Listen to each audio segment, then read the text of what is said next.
బీసీలకు 42% రిజర్వేషన్లు. ఈనాడే కాదు అన్ని పేపర్లో ఇదే వార్త ప్రధాన వార్తగా ఉన్నది.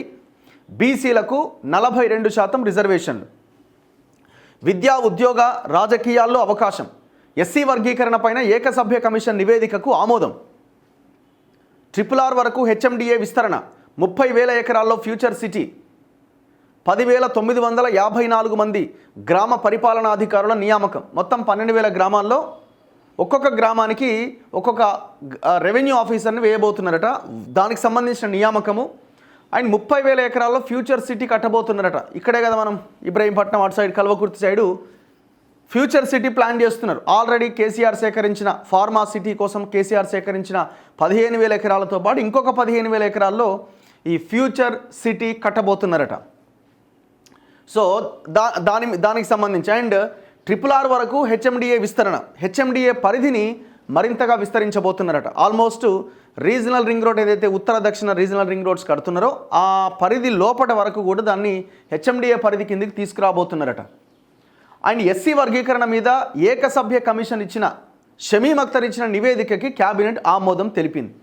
మరి షమీమ్ అఖ్తర్ ఆయన యొక్క పదవీ కాలాన్ని ఆ కమిషన్ పదవీ కాలాన్ని పొడిగించడంతో మళ్ళీ ఏమైనా మార్పులు ఉంటాయేమో, మందకృష్ణ పెట్టిన డిమాండ్స్ మళ్ళీ పరిగణలోకి తీసుకొని మళ్ళీ కొత్తగా నివేదికను ఏమైనా కోరతారేమో అని ఒక రకరకాలుగా చర్చలు జరిగినాయి. కానీ అలాంటి ప్రయత్నం ఏమీ లేనట్టుగా కనిపిస్తున్నది. ఆయన ఇచ్చిన కమిషన్ ఇచ్చినటువంటి రిపోర్ట్కి క్యాబినెట్ ఆమోదం తెలిపింది. రేపు అసెంబ్లీలో ప్రవేశపెట్టే అవకాశాలు కూడా కనబడుతున్నాయి. అయితే ఇక్కడ బీసీలకి 42% రిజర్వేషన్ ఇవ్వాలని, అంటే ఇవ్వాలి అని మీన్స్ అది అసెంబ్లీలో బిల్లు పెట్టాలని ప్లాన్ చేస్తున్నారట. రాష్ట్రంలో బీసీలకు విద్యా ఉద్యోగాలు రాజకీయాల్లో 42% రిజర్వేషన్లు కల్పించాలని మంత్రివర్గం నిర్ణయించింది. ఎస్సీ వర్గీకరణ పైన జస్టిస్ షమీమ్ అఖ్తర్ ఇచ్చిన సవరణ నివేదికను ఆమోదించింది.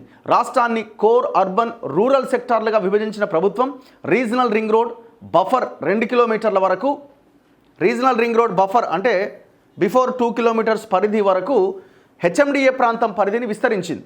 దాదాపు 30,000 ఎకరాల్లో ఫ్యూచర్ సిటీ అభివృద్ధి చేయాలని నిర్ణయించింది. ఫ్యూచర్ సిటీ ప్రాంత అభివృద్ధి అథారిటీ ఏర్పాటు చేసింది. హైదరాబాద్లో మే నెలలో మిస్ వరల్డ్ 2025 పోటీలు ప్రతిష్టాత్మకంగా నిర్వహించాలని, ప్రపంచవ్యాప్తంగా 140 దేశాల నుంచి వచ్చే అతిథులకు ఎలాంటి లోటు లేకుండా సౌకర్యాలు కల్పించాలి అని నిర్ణయించింది. తెలంగాణ తొలి పర్యాటక విధానం 2025కి పచ్చజెండా ఊపింది. యాదగిరిగుట్ట ఆలయానికి స్వయం ప్రతిపత్తి కల్పించేలా ప్రత్యేక ట్రస్ట్ బోర్డు ఏర్పాటుకు ఆమోదం తెలిపింది. ఎట్లాగైతే తిరుమల తిరుపతి దేవస్థానం బోర్డు సపరేట్గా ఉంటుందో పరిపాలన విషయంలో యాదగిరిగుట్ట కూడా ఆ రకంగా ఒక బోర్డును ఏర్పాటు చేయబోతున్నారు. రెవెన్యూ శాఖలో 10,954 గ్రామస్థాయి పరిపాలన అధికారుల పోస్టులను మంత్రివర్గం ఆమోదించింది. ఎవరు వీళ్ళంతా? Revenue officers. దాదాపు 12,000 గ్రామాల్లో 11,000 ఆఫీసర్లను వేయబోతున్నారు. 33 సెలక్షన్ గ్రేడ్ డిప్యూటీ కలెక్టర్ పోస్టులకు కూడా క్యాబినెట్ అనుమతించింది. సచివాలయంలో ముఖ్యమంత్రి రేవంత్ రెడ్డి అధ్యక్షతన గురువారం మంత్రివర్గం సమావేశమైంది. సుమారు 6 గంటల పాటు జరిగిన క్యాబినెట్ భేటీలో పలు కీలక నిర్ణయాలు ఆమోదించారు. మంత్రులు పొంగులేటి శ్రీనివాసరెడ్డి, పొన్నం ప్రభాకర్ సచివాలయంలో ఏర్పాటు చేసిన విలేకరుల సమావేశంలో క్యాబినెట్లో తీసుకున్న నిర్ణయాలు వెల్లడించారు. ముఖ్యంగా ఇందులో ఎస్సీ వర్గీకరణ, బీసీ కులగణన, రిజర్వేషన్, ఎస్సీల వర్గీకరణ పైన సుప్రీంకోర్టు తీర్పును అమలు చేస్తామని ముఖ్యమంత్రి తెలిపారు. ఈ మేరకు జస్టిస్ షమీమ్ అఖ్తర్ నేతృత్వంలో కమిషన్ నియమించగా ఫిబ్రవరి 3వ తేదీన నివేదిక ఇచ్చింది. ఈ నివేదికలోని సిఫారసులను అసెంబ్లీలో ప్రవేశపెట్టి చర్చించాం. ఈ నివేదికను పునః పరిశీలించాలి అని వివిధ వర్గాల నుంచి 71 విజ్ఞప్తులు వచ్చాయి. వాటిని పరిశీలించి సవరణ నివేదిక ఇవ్వాలని కమిషన్ను ప్రభుత్వం కోరింది. న్యాయపరమైన చిక్కులు లేకుండా చట్టం తీసుకొచ్చేందుకు సవరణ నివేదికను కమిషన్ ఇచ్చింది. దాన్ని బిల్లు రూపంలో అసెంబ్లీ ముందుకు తీసుకురాబోతున్నాం. సో దాన్ని కూడా కంప్లీట్ చేస్తారట. ఇప్పుడు ఇదేంటంటే సుప్రీంకోర్టు ఆల్రెడీ జడ్జిమెంట్ డైరెక్షన్ ఇచ్చింది, రాష్ట్రాలు ఈ అంశాన్ని తేల్చేసుకోవచ్చు, వర్గీకరణ అమలు చేసుకోవచ్చు అని. సో ఇక్కడ దానికి చట్టబద్ధత కల్పిస్తే ఆటోమేటిక్గా ఎస్సీ వర్గీకరణ జరిగిపోతుంది, అమల్లోకి వస్తుంది. నెక్స్ట్ బీసీ కులగణన రిజర్వేషన్ అంశాలపైన మంత్రివర్గం చర్చించింది. బీసీ రిజర్వేషన్లను 42% పెంచేందుకు ముసాయిదా బిల్లు మంత్రివర్గం ముందుకు వచ్చింది. విద్యా ఉద్యోగాలు స్థానిక సంస్థలకు వేరువేరు బిల్లులు తీసుకొచ్చి తీర్మానం చేయాలని నిర్ణయించాం. గతంలో బీసీ రిజర్వేషన్లను 37% పెంచుతూ కేంద్రానికి పంపిన తీర్మానాన్ని వెనక్కి తీసుకోబోతున్నాం. ఒక తీర్మానం పెండింగ్లో ఉన్నప్పుడు మరో తీర్మానం చేయడం కుదరనందువల్ల ఇందుకు నిర్ణయించాం. ఎందుకంటే ఆల్రెడీ 37% రిజర్వేషన్ అనే బిల్లు ఒకటి పంపిరట. అది ఉండగా మళ్ళీ ఇంకోటి చేసి పంపడానికి వీల్లేదు. ఇది పంపాలి కొత్తదేనంటే పాతది వెనక్కి తీసుకోవాలి. ఆ వెనక్కి తీసుకునే కార్యక్రమం చేపడుతున్నారు. ప్రభుత్వం చెప్పినట్లుగా బలహీన వర్గాలకు 42% రిజర్వేషన్లు కల్పించేలా చట్టాన్ని తీసుకొచ్చి అమలు చేసేందుకు ప్రభుత్వం చిత్తశుద్ధితో ప్రయత్నం చేస్తుంది. ఇప్పుడు ప్రజలకు కూడా ఎప్పుడు క్లారిటీ వస్తుంది? మీరు చిత్తశుద్ధితో ఈ 42% రిజర్వేషన్కి అనుకూలంగా ఉన్నారు, చేస్తారు, ఖచ్చితంగా కొట్లాడతారు వీళ్ళు అవసరమైతే కేంద్రంతో అని ఎప్పుడు అనుకుంటారు? మీరు ఇక్కడ ఇచ్చే నామినేటెడ్ పోస్టులో రాజకీయ పదవుల్లో ఆ 42% రిజర్వేషన్ అవకాశాన్ని కల్పించాలి బీసీలకి. రేపు ఎమ్మెల్సీలు ఉన్నాయి, ఎమ్మెల్యే కోటా ఎమ్మెల్సీల్లో మీకు 4 వస్తాయి, బీఆర్ఎస్కి 1 వస్తుంది. మరి ఆ 4 ఎమ్మెల్సీల్లో 42% అమలు చేస్తారంటే దాదాపుగా 2-3 స్థానాలు బీసీలకు రావాలి. ఇచ్చే అవకాశం ఉందా? అది అమలు చేయండి. క్యాబినెట్ ఎక్స్పాన్షన్ ఉంది, ఇంకా 6 కొత్త మంత్రులను క్యాబినెట్లోకి తీసుకోవాల్సి ఉన్నది. కీలకమైన శాఖలు ఖాళీలు ఉన్నాయి. ఆ 6లో 42% రిజర్వేషన్ అమలు చేస్తే 2 లేదా 3 దాకా రావాల్సిందే ఖచ్చితంగా. మరి ఆ 3 పోస్టులు బీసీలకి మంత్రి పదవులు ఇస్తారా? నామినేటెడ్ పోస్టులు ఇంకా చాలా ఖాళీగా ఉన్నాయి. ఆ నామినేటెడ్ పోస్టుల్లో 42% అమలు చేస్తారా? దాంట్లో మళ్ళీ ఆల్మోస్ట్ 50% రావాలి. ఇంకా 15కు పైగా బీసీలకు వస్తాయి. మరి అవి ఇవ్వడానికి రెడీగా ఉన్నారా? ఇప్పుడు ఇది అమలు చేసిరు అనుకోండి, అప్పుడు బిల్లు ఇది ఒకేసారి జరిగితే చలో వీళ్ళు అద్భుతంగా కొట్లాడుతున్న 42% రిజర్వేషన్ కానీ మిమ్మల్ని ప్రజలు నమ్మడానికి మీ వెనక ర్యాలీ అవుతారు జనం కూడా. ఇప్పుడు ఇది అల్టిమేట్గా పార్లమెంట్లో కేంద్రం నిర్ణయం తీసుకోవాల్సిన విషయం. ఈ రిజర్వేషన్ అన్న అంశాన్ని ఇప్పుడు మీరు బిల్లు అటు పంపించి కదా అలా చేస్తలేరా మేమేం చేయాలని చెప్పి మీరు ఎలక్షన్లు పెట్టుకుంటా మీరు చేసి నచ్చింది మీరు చేసుకుంటూ చేస్తే కుదరదు. ఏ రకమైన ఒత్తిడి తీసుకొస్తారన్నది కేంద్రం మీద అది ఆధారపడి ఉంటుంది. అండ్ ఇక్కడ ఉన్న లోకల్ బీజేపీ నాయకులు కూడా దాని మీద కొట్లాడాలా, మీ హైకమాండ్ మీద ఒత్తిడి తీసుకురావాలి. రాష్ట్రాన్ని 3 సెక్టార్లుగా విభజించాం. క్యాబినెట్లో జరిగిన చర్చ ఇదంతా. రాష్ట్రాన్ని 3 సెక్టార్లుగా విభజించాం. RRR లోపలి ప్రాంతాన్ని కోర్ ఏరియా అట, ఓఆర్ఆర్ లోపలి ప్రాంతాన్ని, ఇప్పుడు ఔటర్ రింగ్ రోడ్ లోపలి ప్రాంతం అంతా కోర్ ఏరియా అంటే హైదరాబాద్ కోర్ ఏరియా కింద చూస్తారట. ఔటర్ రింగ్ రోడ్ నుంచి RRR వరకు, ఔటర్ రింగ్ రోడ్ నుంచి అండ్ రీజనల్ రింగ్ రోడ్ వరకు ఉన్న ఏరియాని తెలంగాణ అర్బన్ ఏరియాగా డివైడ్ చేసిరట. అండ్ RRR అవతల ఉన్నటువంటి ప్రాంతాన్ని నగరాలు మున్సిపాలిటీలు మినహాయించి రూరల్గా విభజించాం. సో ఇట్లా మూడు ప్రాంతాలుగా సెక్టార్లుగా విభజించిరట.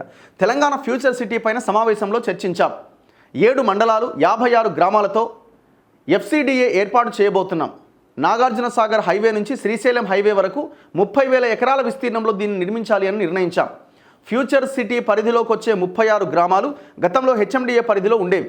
వాటిని అక్కడి నుంచి తొలగించి FCDAకు బదిలీ చేశాం. ఫ్యూచర్ సిటీకి 90 పోస్టులు మంజూరు చేశాం. ఇది ఫ్యూచర్ సిటీ అథారిటీ అని ఒకటి ఏర్పాటు చేశారు. అంటే ఫ్యూచర్ సిటీ డెవలప్మెంట్ ఏదో సంథింగ్ అథారిటీ, దానికి 90 పోస్టులు కూడా మంజూరు చేసిరట. ఇప్పుడు ఇది చాలా ఇంపార్టెంట్ వీళ్ళకి. ఇప్పుడు ఇది ఫ్యూచర్ సిటీ లేకపోతే తెలంగాణ అంతా ఆగమాగం అయిపోతుంది. ఇక తెలంగాణలో ఉన్న సిటీల్లో స్కూళ్ళు చక్కగా లేవు, ఉన్న సిటీలో హాస్పిటల్ చక్కగా లేవు, ఉన్న గ్రామాల్లో హాస్పిటల్ చక్కగా లేవు, అసలు లేనే లేవు. స్కూళ్ళు చాలా దారుణంగా ఉన్నాయి. మధ్యాహ్న భోజనం చక్కగా లేనే లేదు. ఉన్న స్కూళ్ళలో బిల్డింగ్లు చక్కగా లేవు, చాక్ పీసులు లేవు, పుస్తకాలు లేవు, నోట్బుక్స్ లేవు, పిల్లలకి డ్రెస్సులు లేవు, ఆగమాగం ఉంది పరిస్థితి. దాని మీద దృష్టి పెట్టాల్సిన ప్రభుత్వాలు ఇవాళ ఫ్యూచర్ సిటీ అంటూ ఆ వేలాది ఎకరాల్లో ఒక పెద్ద రియల్ ఎస్టేట్ వ్యాపారం చేయడానికి ముందుకెళ్తున్నాయి. సింపుల్గా చెప్పాలంటే ఇక ఎవరికి వాడు కొని పడేసిండాడ చుట్టుపక్కల రియల్ ఎస్టేట్ మాఫియా లీడర్లు. ఆ 30 ఎకరాల పరిధి ఆ దాటి ఆ చుట్టుపక్కలంతా ఎక్కడెక్కడ బిల్డింగ్లు వస్తాయి, ఎక్కడెక్కడ కంపెనీలు వస్తాయని చూసుకొని 8 ఎకరాల ఒకడు, 10 ఎకరాల ఒకడు, 20 ఎకరాల ఒకడు, 30 ఎకరాల ఒకడు, 300 ఎకరాల ఒకడు. మినిస్టర్లు కూడా చాలామంది అక్కడ భూములు కొనుగోలు చేశారు. ఇందులో ప్రతిపక్షము అధికార పక్షం అనే తేడా ఏం లేదు. అందరు మాట్లాడుకుంటారు, వాళ్ళకి కావాల్సిన భూమి ఎక్కడెక్కడ ఉందో వాళ్ళు సెట్ చేసుకుంటారు. గతంలో ఔటర్ రింగ్ రోడ్ వేసినప్పుడు రాజశేఖర రెడ్డి హయాంలో జరిగింది ఇదే. చంద్రబాబు నాయుడు వచ్చిన తర్వాత హైటెక్ సిటీ కట్టినప్పుడు జరిగింది ఇదే. మొత్తం ఎవరి చేతిలో ఉందండి? ఆయా ప్రాంతాల్లో ఉన్న భూమి ఇప్పుడు లీడర్ల చేతిలో ఉంది, బడా రియల్ ఎస్టేట్ మాఫియా చేతిలో ఉంది, పెద్ద పెద్ద సినిమా హీరోల స్టార్ల చేతిలో ఉంది. ఇప్పుడు ఫ్యూచర్ సిటీ భూములు కూడా రాబోయే రోజుల్లో ఒక వర్గం చేతిలోనే ఉండబోతున్నాయి. మొత్తం ఆడ పేదలైన నిరుపేదలైన ఎస్సీలు ఎస్టీలు ముఖ్యంగా గిరిజనులు ఎక్కువ భూమి ఉంది అక్కడ. బీసీల భూములు మొత్తం కొల్లగొట్టి అవతల పడేసారు. కేసీఆర్ సేకరించిన 15,000 ఎకరాలు మొత్తం ఈ పేద ప్రజల భూమి. ఫార్మాసిటీ కోసం సేకరించిన భూమి ఈ 30,000 ఎకరాల్లో ఉన్న సగం భూమి. ఈ సిటీలు దేనికో ఏముందాడ మొత్తం పర్యావరణాన్ని మొత్తం దెబ్బతీస్తుంది. దీన్ని డెవలప్మెంట్ అంటున్నాం మనం. రేపు పొద్దున పీల్చడానికి గాలే ఉండదు, ఏం చేసుకోవాలా? బిల్డింగ్లు చూసి బతకడానికి అవకాశమే ఉండదు. రేపు జరగబోయేది అదే హైదరాబాదులో. హెచ్ఎండిఏ పరిధిని రీజనల్ రింగ్ రోడ్డు వరకు హెచ్ఎండిఏ పరిధిని ఏం చేస్తున్నారంటే regional ring road RRR buffer 2 kilometre వరకు పెంచడంతో 11 జిల్లాల్లోని 104 మండలాలు 1355 గ్రామాలతో హెచ్ఎండిఏ పరిధి పెరుగుతుందట. ఈ విస్తీర్ణంలో 332 రెవెన్యూ గ్రామాలు రాబోతున్నాయట. సో ఇప్పుడు మరి రాబోయే జిహెచ్ఎంసీ ఎలక్షన్స్ పరిధి కూడా పెరుగుతున్నట్టే కనబడతా ఉన్నది. 1 కోటి మంది మహిళల్ని కోటీశ్వరులను చేసేందుకు ఇందిరా మహిళా శక్తి మిషన్ 2025 విధానం ఆమోదించాం. స్వయం సహాయక సంఘాలు, గ్రామీణ పేదరిక నిర్మూలన కింద పట్టణ ప్రాంతాల్లోని సంఘాలు పట్టణ పేదరిక నిర్మూలన సంస్థ కింద కొనసాగేవి. ఇకపైన అన్ని మహిళా సంఘాలు ఒకే గొడుగు కిందకు రాబోతున్నాయి. ఇందిరా మహిళా సంఘాల సభ్యుల పదవీ విరమణ వయస్సును 60 నుంచి 65 ఏళ్లకు పెంచాం. కొత్త సభ్యులుగా చేరే వారికి వయసు 18 నుంచి 15 ఏళ్లకు తగ్గించాం. ఇక నుంచి 15 నుంచి 65 ఏళ్ల వరకు సంఘాల్లో సభ్యులుగా కొనసాగవచ్చు. ఒకవైపున 1 కోటి మంది మహిళలను కోటీశ్వరులను చేస్తారట. ఇంకొక వైపున అదే కుటుంబ యజమాని తాగుడుకు అలవాటు అయ్యేలాగా మీరే ప్లాన్ చేస్తున్నారు. ఆ కుటుంబ యజమాని చనిపోయేలాగా, ఆ పిల్లలు మొత్తం రోడ్డున పడేలాగా ప్లాన్ చేస్తున్నది బెల్ట్ షాపులను ప్రోత్సహించి మీరే, గవర్నమెంటే. ఎక్కడ కోటీశ్వరులు అవుతారు మహిళలు? తిరుమల తిరుపతి బోర్డు తరహాలో యాదగిరిగుట్ట ఆలయానికి ప్రత్యేక బోర్డు ఏర్పాటు చేయాలని నిర్ణయం తీసుకున్నాం. ఏది? యాదగిరిగుట్టకి ప్రత్యేక బోర్డు ఏర్పాటు చేస్తారట. గత 10 ఏళ్లలో పర్యాటకం నిర్లక్ష్యానికి గురైంది. రాష్ట్రంలో ఇందుకు అనేక అనువైన ప్రాంతాలు ఉన్నా అభివృద్ధి చేయలే. ప్రభుత్వానికి ప్రత్యేక పాలసీ ఉండాలని తెలంగాణ పర్యాటక విధానం 2025-2030ని ఆమోదించాం. దీని కింద రాష్ట్రంలోని 27 ప్రత్యేక కేంద్రాలు అభివృద్ధి చేస్తాం. 5 సంవత్సరాల్లో 15,000 కోట్లకు తగ్గకుండా పెట్టుబడులు, 3 లక్షల ఉద్యోగాలు వచ్చేలా అనేక నిర్ణయాలు తీసుకుంటాం. పోయిన గవర్నమెంట్ హయాంలో ఈ పర్యాటక రంగంలో పెద్ద ఎత్తున అవినీతి జరిగింది. చివరికి అవినీతి బయటపడకుండా ఫైలు తగలబెట్టిర్రు మీరు గవర్నమెంట్లోకి వచ్చిన తర్వాత. మరి ఎవరు తగలబెట్టిండో ఆ కేసు ఏమైంది? ఇంతవరకు ఏమైనా అతిగతి ఉన్నదా? అంటే మీకు అంత చిత్తశుద్ధి ఉంటే పర్యాటక రంగం మీద దాంట్లో జరిగిన అవినీతిని బయటకు తీసే ప్రయత్నం చేసిరా? రాష్ట్రంలోని 10,954 రెవెన్యూ గ్రామాలకు రెవెన్యూ అధికారులను నియమించాలని నిర్ణయం తీసుకున్నాం. గతంలోని VRA వ్యవస్థలో యోగ్యులైన వారందరినీ తీసుకునేందుకు కేబినెట్ ఆమోదం తెలిపింది.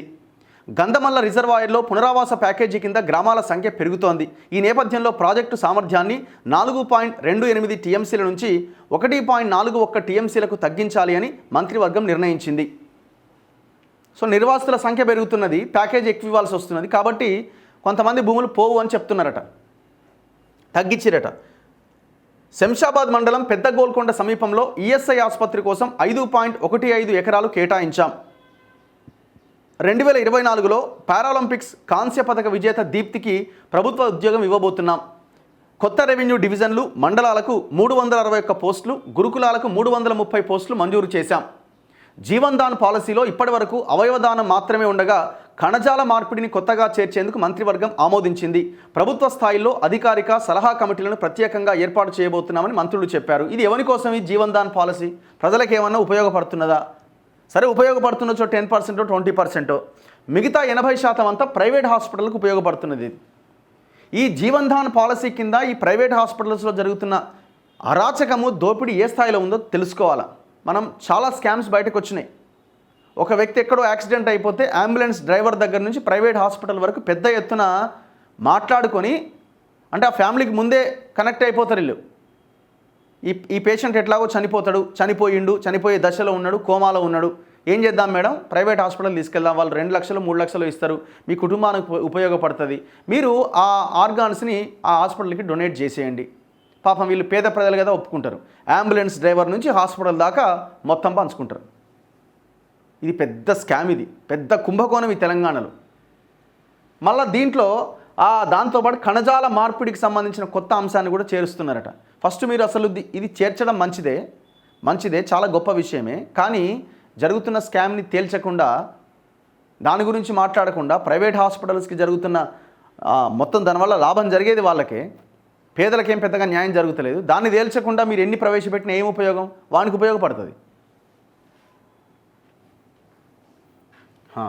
నెక్స్ట్, నియోజకవర్గాల పునర్విభజన పైన భట్టి విక్రమార్క, జానారెడ్డి ఆధ్వర్యంలో అఖిలపక్షం అట. నియోజకవర్గాల పునర్విభజన పైన కేంద్రం దురాలోచన చేస్తోంది. దక్షిణ ఉత్తర విధానం మనసులో పెట్టుకొని దక్షిణాదికి నష్టం చేయాలి అన్న దురుద్దేశంతో పార్లమెంట్లో సీట్లను తగ్గించే యత్నం చేస్తోంది. సీట్ల పెంపులో దక్షిణాదికి నష్టం లేకుండా కేంద్రంపై ఒత్తిడి తెచ్చేందుకు అఖిలపక్ష సమావేశాన్ని నిర్వహిస్తాం.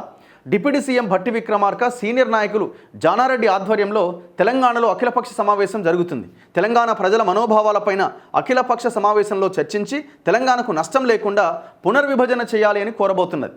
మొదటి సమావేశాన్ని హైదరాబాద్లో నిర్వహిస్తాం. బడ్జెట్ సమావేశాల తేదీలు త్వరలో ప్రకటిస్తాం అని మంత్రులు పొంగులేటి, పొన్నం పేర్కొన్నారు. మంత్రివర్గ సమావేశం ముగిసిన అనంతరం ముఖ్యమంత్రి, మంత్రులు సుమారు గంటపాటు సమావేశమయ్యారట. ఇందులో ఎమ్మెల్సీ ఎన్నికల మీద చర్చించారట. సో ఓవరాల్గా ఇది నిన్న క్యాబినెట్ సమావేశంలో ఏ అంశాలు డిస్కస్ చేసిరు అన్న దానికి సంబంధించిన వార్త. ముఖ్యంగా ఈ ఎస్సీ వర్గీకరణ, బీసీ రిజర్వేషన్ అంశమే ప్రధాన చర్చకు వచ్చింది. చూడాలి మరి ఏం చేస్తారు ఏంటన్నది.